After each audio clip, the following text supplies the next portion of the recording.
Que en Rías Baixas tamén é posible a viticultura ecolóxica é o que queren demostrar dende Don Olegario. O ano pasado a adega puxo en marcha un proxecto con esta práctica, unha aposta persoal pola tradición. Es un compromiso de la bodega y un proyecto personal de la bodega de utilizar menos químicos en el viñedo, porque realmente un vino, a nosotros nos enseñaron que se hace en la viña y por eso queremos, la materia prima es lo más importante y queremos dar ese tratamiento de viticultura ecológica realmente como se hacía antiguamente. A tranquilidade da pasada campaña facilitou o arranque do proxecto.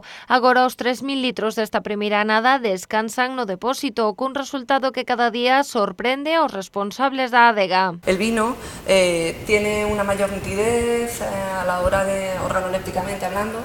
Es un vino que muy limpio en nariz, con mucha intensidad de notas cítricas, muy elegante, bastante complejo y sobre todo muy limpio y muy intenso, ¿no? Muy nítido.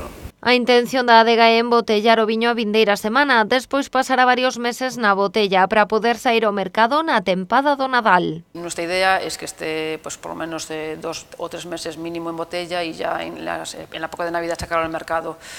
Después, el nombre es súper complicado buscarle un nombre a un vino, pero la verdad que no lo tenemos muy claro.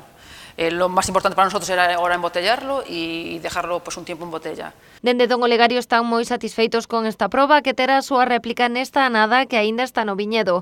Recoñecen que hai uns anos era prácticamente impensable sacar unha colleita deste xeito. Agora o cambio climático favorece a aposta por este tipo de prácticas máis sostibles. La cosecha dos anteriores fueron años muy secos y por eso nos decidimos hacer este tipo de viticultura.